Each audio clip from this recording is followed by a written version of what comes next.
Astro, no.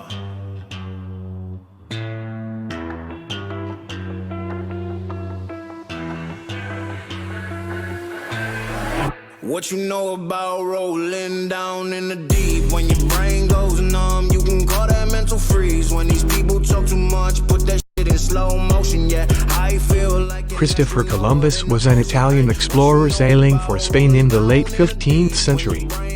Searching for a path from Europe to Asia, he sailed across the Atlantic. He instead found the Americas, specifically the Caribbean. While he failed his goal of establishing a trade route through the Atlantic, he did discover America, which would eventually lead to the United States. Like an astronaut, Columbus went to explore what was unknown at the time. Exploration at the time was much more dangerous, despite recent developments in tech. This danger, which parallels with astronauts, makes him an astronaut in the ocean. There are many things which relate to his trials along the way.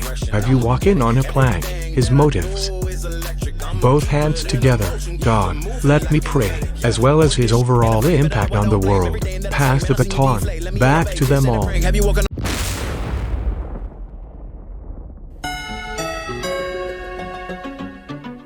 Young fly on the track. Very good.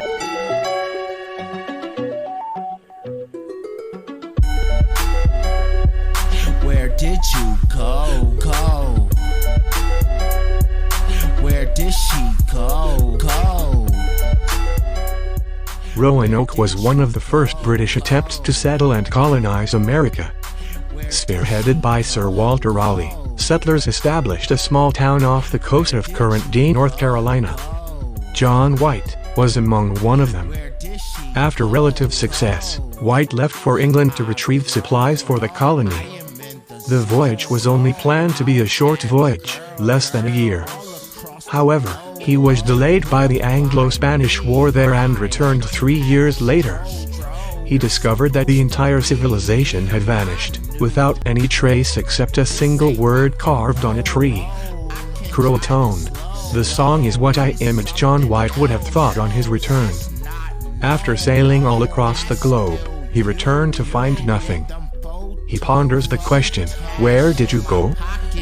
Cannot fold. Where did you go?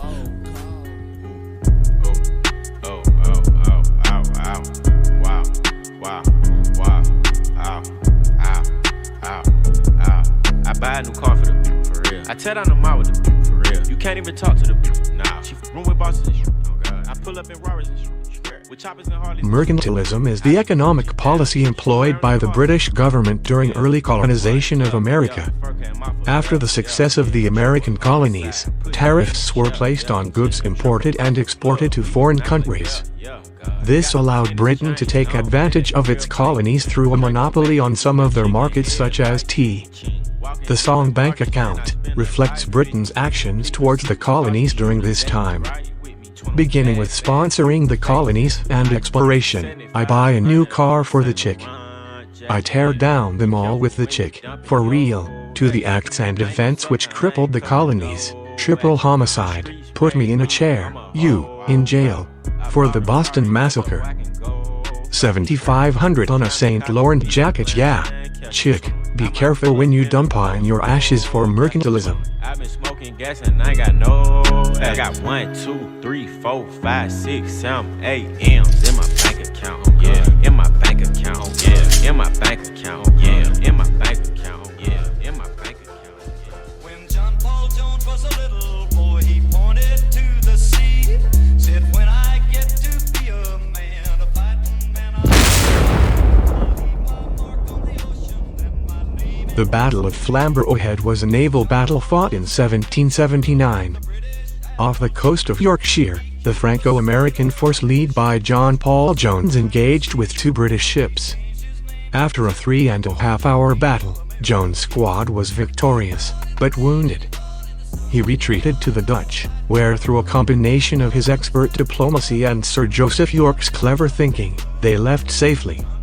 This battle is regarded as one of the most influential naval battles in the Revolutionary War. John Paul Jones, the founder of the modern-day Navy, defended a convoy against all odds, making him a hero. When John Paul was a captain in the U.S. Naval Band, fighting for the glory and the freedom of our land. For some reason I can't explain. Once you go, it was never alone. Barricaded in Yorktown, the 8,000 British troops led by Cornwallis built a large defense. Washington's roughly 4,000 troop army surrounds the port city of Yorktown. Through artillery fire along with French aid and Alexander Hamilton's leadership, they forced a surrender. This was the deciding battle in the Revolutionary War, ending it in securing America's independence. The song Viva la Vida was originally written as an interpretation of King Lear's speech shortly before his death. King George III also used to rule the world, owning one of the largest empires. His reign ending with American revolutionaries wait for my head on a silver plate. I hear Jerusalem bells ringing, Roman cavalry choirs are singing.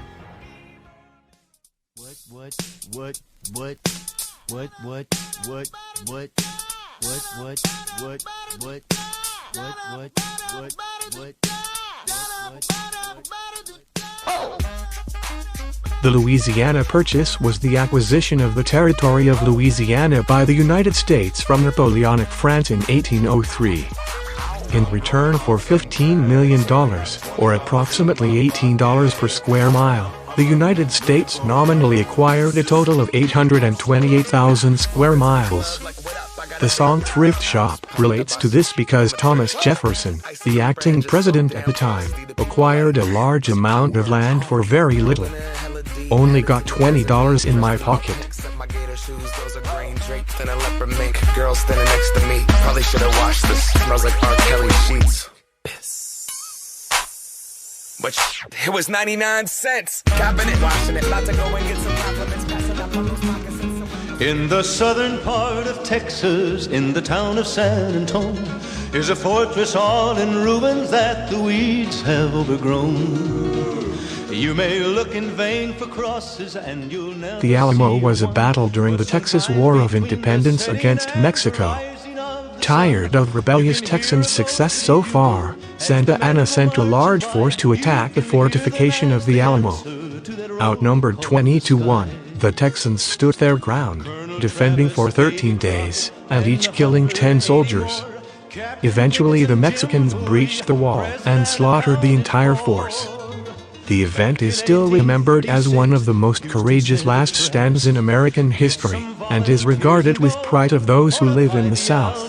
Well, the men came from Texas and from old. Oh, way down south in the land of traitors, rattlesnakes and alligators. Right away, come away, right away, come away. Where cotton's king and men are chattels. Dixie was a marching song written by Daniel Decatur Emmett, a fifer in the American Army. Popularized as a marching song, it was adopted by both armies during the Civil War. In Dixie's Land I'll Take My Stand. To live and die in Dixie was interpreted by the Confederacy to take pride in the South, sometimes called Dixie.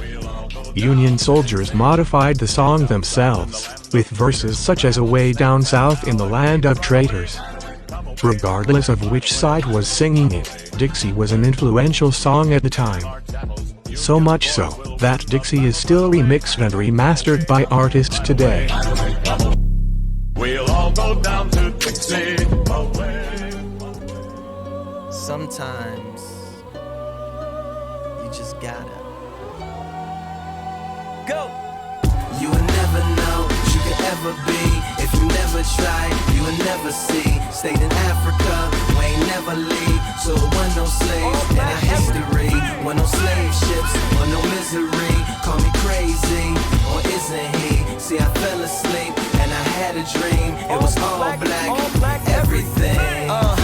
And we ain't get exploited. White man ain't fear it, so he did not destroy it. We ain't work for free, see they had to employ it. Built it up together, so we equally appointed. First 400 years, see we actually enjoyed it. Constitution written by W.E.B. Du Bois. When no Reconstruction, Civil War got avoided. Little black Sambo grows up to be a lawyer. Extra, extra on the newsstands. Black woman voted head of Ku Klux Klan. Malcolm Little dies as an old man. Martin Luther King read the eulogy for him, followed by Bill O'Reilly who read from the Koran. President Bush sends condolences from Iran, where Fox News reports live that Ahmadinejad wins the Mandela Peace Prize. You will never know what you could ever be if you never try, you will never see. Stayed in Africa, we ain't never leave. So it wasn't no slaves in our history. Wasn't no slave ships or no misery. Call me crazy, or isn't he? See, I fell asleep and I had a dream. It was all black, everything. And it ain't no projects. Keeping it real's not an understood concept. Yeah, complexion's not a contest, cause racism has no context. Hip-hop ain't got a section called conscious. Everybody rapping like crack never happened. Crips never occurred, no bloods to attack then. Matter of fact, no hood to attack in. Somalia's a great place to relax in. Fred Astaire was the first to do a backspin. The Rat Pack was a cool group of black men that inspired 5 white guys called the Jacksons. Eminem fitted in, but then again he inspired a black rapper trying to mimic him. And that's who really rose up out of Michigan, a signed white rapper by the name of 50 Cent. You will never know what you could ever be if you never try, you will never see. Stayed in Africa, we ain't never leave. So it wasn't no slaves in our history. Wasn't no slave ships or no misery. Call me crazy, or isn't he? See, I fell asleep and I had a dream. It was all black, everything. And I know this just a fantasy. I cordially invite you to ask, why can't it be? Now we can't do nothing about the past, but we can do something about the future that we have. We can make it fast or we can make it last. Every woman queen and every man a king. And when those color lines come, we can't see between. We just close our eyes till it's all black, everything. You will never know what you could ever be if you never try, you will never see. Stayed in Africa, we ain't never leave. So it wasn't no slaves in our history. Wasn't no slave ships or no misery.